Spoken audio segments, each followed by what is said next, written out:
it's 2 years now since you came back to Swans. How are you enjoying it? Is it good to be back? Yeah, it's brilliant. It's just like home, really. I suppose I was unsure whether I'd coach or come back into the club once I finished playing, but I slowly started doing some coaching under 18s, New South Wales, and working with the academy, and then all of a sudden, I'm coaching the reserve team last year, and then the host asked me to be the defensive coach, so it's great to have an assistant coach role, and yeah, I love it, absolutely love it. I'm very much entrenched in this football club from my history of nearly 20 years now. 99 I came here as a young gossoon, 18 years of age, and plenty of hair, and I was very green, but yeah, the club means the world to me. It gave me an opportunity, and it's very much helped me, I suppose, build me up into the man that I am, because like I said, I was an 18-year-old boy really when I came out here, and now I'm an Irishman coaching Australian rules. Who would have thought? And I mean, yeah, you did achieve a hell of a lot, obviously, winning the Premiership, first Irishman to do so, and then go home and win the All-Ireland. So, yeah, can you even compare which one means more? I know exactly it's the All-Ireland, because you won that for your father, isn't it? Yeah, they both mean the world to me, really, because they're very, very different, Like I said, I was 18 when I came out here, and I took up the challenge. I really had my life set as an 18-year-old in Kerry. I was going in playing senior football for Kerry, and I was going to play football for Kerry for basically the rest of my manhood as such as I could. And then I decided, you know what? Nah, I'm going to up and go, and I'm going to go try this professional game in Australia and try AFL, which was hard. It was very, very hard at 18, leaving the other side of the world and learning a new game and trying to master it, and then obviously to go on and win the Premiership. It meant a lot to me. It was a real sense of self-satisfaction, the fact that I was able to do something that put myself outside the box. I could have easily taken the easy choice, the comfortable choice, and I decided not to. That I was going to step outside the box and make a difficult decision at 18, and I was able to achieve the ultimate. So that was a lot of, like I said, I felt real proud of myself, and then of course going back in 2009, growing up as a Kerry man, and you've nothing in Kerry unless you've got an All-Ireland medal, and my dad had won plenty of them, my brother had won a couple of them, and I wasn't going to let them have one without me, and of course losing my father in 2005 really sped that process up as far as wanting to go back and try and win All-Ireland. It was really an emotional occasion. I was quite wound up the whole occasion of grand final, All-Ireland week. And I was really spent a lot of nervous energy in that, because I knew the occasion was so big, because it really was something that I dreamt about since I was a child. And people talk about that cliche, that line all the time, but I really watched Kerry football, and that's all I ever wanted to do really as a young man. And to be in that opportunity at 28, 29, I thought I would have done it a lot earlier, and I was thinking, God, I'm not sure I'm going to get many more of these opportunities. And all that build up and the emotion was a huge moment for me, and I was glad I was able to achieve it. Of course, and I mean, like, the way you did it like that, I bet when you were leaving Kerry to come down here, people were like, "You're mad. You want to stay here." And then when you were leaving your brilliant, when you were leaving Sydney Swans, they were probably like, "You're mad. What the hell are you doing that for?" So you can't please people either. Yeah. But it meant that much to you. You were going to do it no matter what. That's right. It was the worst financial decision in my life, really. Going back, my wife at the time was thinking, "What are you doing? You're going back having to get a job and."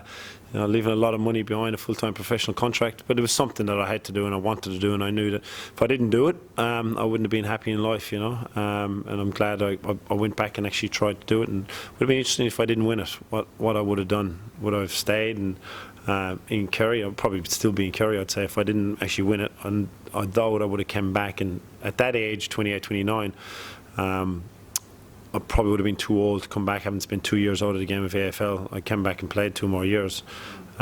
If I didn't win the All-Ireland, I probably would have stayed in Kerry, I'd say. Of course, and I mean, like Paul Galvin wrote in his book, it struck me because I read it, that he was feeling pressure to win it for you, like, we have to win this for Tadhg, which I never thought of, and maybe you didn't think of too, or were you conscious of that? I don't know. I wasn't conscious of it. I read the book myself, and Paul were roommates, and we're very close. Obviously, we live right beside each other back home in Kerry. We're good friends. Yeah, I didn't. I was happy for Paul that year. He had a great year, and he won Player of the Year. And I think we bounced off each other an awful lot on a lot of things. We think similar, myself and Paul.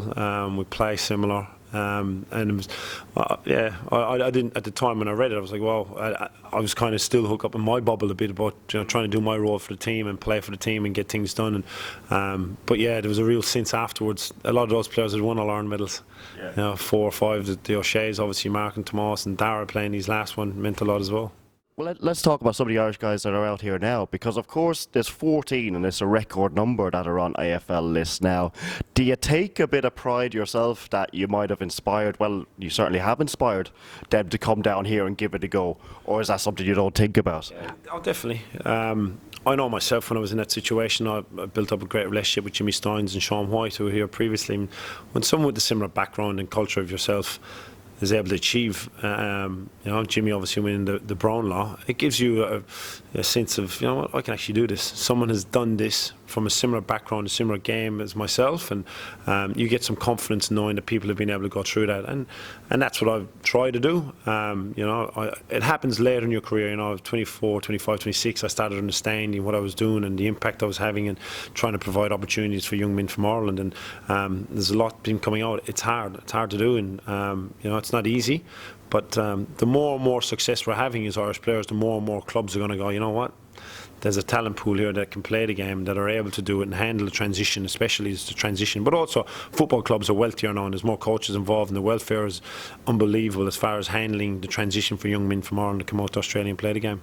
Of course. And I mean, there's those who might lament the talent that's lost to the GAA, but that's just inevitable when it's amateur, I guess, and people get an opportunity. And who's to blame them for taking it, you know? Yeah, look, I see both sides of the argument. Yeah, I understand if I was a young man at home in Kerry and I'm watching Mark O'Connor go play for Geelong, I wouldn't be happy, and it'd be tough to watch, because that's what you bleed at home, and you bleed Kerry football, and you don't want to see your best talent going. And I also see the other side of the argument is a young man getting an opportunity to play professional football, to challenge himself against in a game that he knows nothing about, and an opportunity, like I said, to put it up against people in a game that you don't know. So I understand both sides of the argument. Which one's right?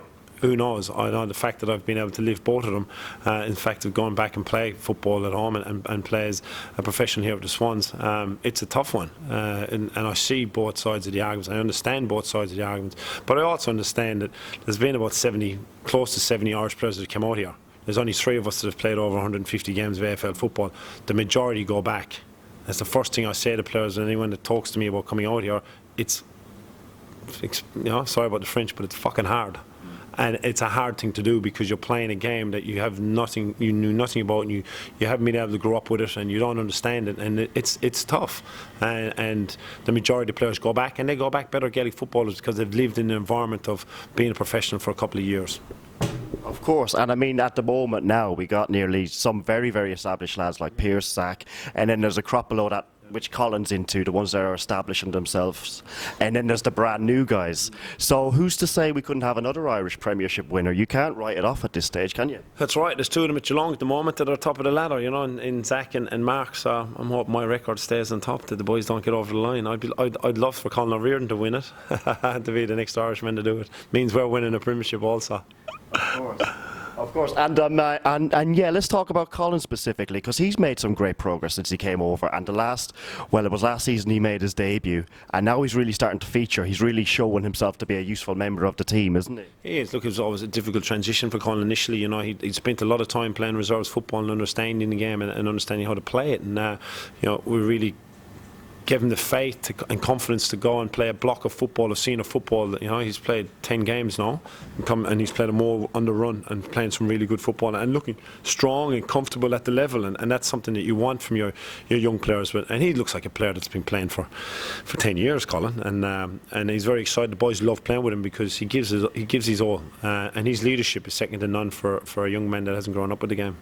Of course. I was wondering, do you follow as well the Irish ladies in the AFLW? Because Ailish did emulate your little jig. Were you pleased to see her do that? I did, of course. Of course I do. Look, and again, it's like people from your own background and culture. You only want to support and help. And it's great to see.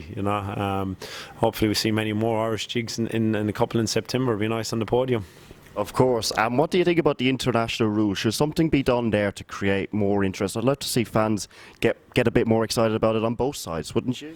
Yeah, it's difficult. It is hard, and I understand the demands on both codes as far as the GA and the AFL are concerned. There's a lot going on, a lot on their plates. It's hard to get momentum up because it's a year or 2 years between games, and it's hard to get the momentum going.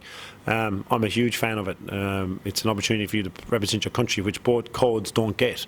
And you talk to any player that's played it, they absolutely love the experience and love playing for their country, and that's part of the international rules, and I hope it does continue because it's an avenue, like I said, to represent your country.